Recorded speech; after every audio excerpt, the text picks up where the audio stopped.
ভাই দেখছি তো, এগুলো তো পছন্দ হয় না, ভালো কিছু থাকলে ওইগুলো দেখান। ও পছন্দ না ভাই, আরো দামি মাল আছে, ঠিক আছে দাঁড়ান দেখাইতেছে। মারো হ্যাঁ ভাইয়া। দামি দিকে দুটা জ্যাকেটের দিকে দে। আচ্ছা ভাইয়া দিতাছি। এই যে ভাই দুইটা জ্যাকেট। সাদ্দাম দে তো। এই যে ভাই, এই যে নেন, এই দুটো একদম দামি ভাই। একবারে চা না মাল ভাই। বড়িটা দেখছেন ভাই?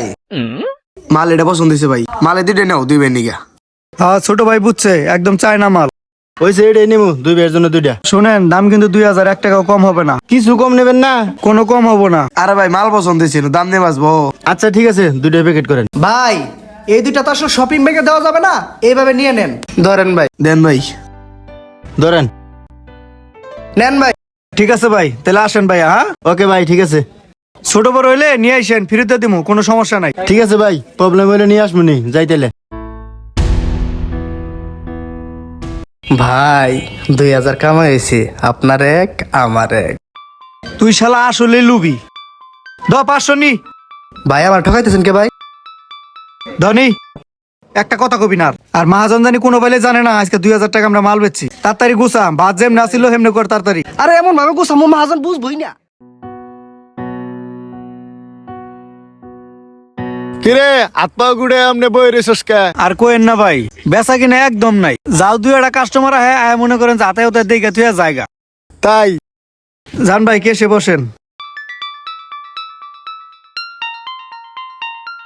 ভাই মাল 2টা তো আপনার দোকান থেকে নিছিলাম, 2টা ছোট হয়েছে, পাল্টাই দেন। ও তাই নাকি? এটা আমার দোকানের মাল। হ ভাই, এটা 1 ঘন্টা আগে নিয়ে গেছিলাম। আচ্ছা বসেন, আমি দেখতাছি বিষয়টা। সাদ্দাম চালু করে এদিকে আয়, দেখতো এই মালটা আমার দোকানের কিনা। মনে হয় ফাঁসা গেলাম ভাই। এই মালগুলো না তো আঙ্গুর দোকানে দেওয়া যায়। আমগর দোকানের তেলে পাল্টাইয়া দে। ঠিক আছে ভাই, আমি এখনই পাঠাই দিয়েছি। ভাই আপনি একটু বসেন। এই যে ধরেন ভাই, চেঞ্জ করে দিছি ভাই। ঠিক আছে ভাই, ধন্যবাদ, আমরা তাহলে আসি। ছোট ভাই চল জায়গা। কিরে বেচা কিনা বেলা নাই, 1 ঘন্টা আগে বেচছস, তোর লগের ডাকু।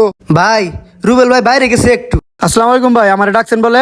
ওয়ালাইকুম আসসালাম। কি ব্যাপার রুবেল সাহেব, বেচা কিনা বেলা নাই? জ্যাকেট দুইটা 1 ঘন্টা আগে বলে নিয়ে গেছিল, পাল্টাই দিলাম। কোনটা পাল্টাই নিয়ে গেছে রে? 2টা জ্যাকেট।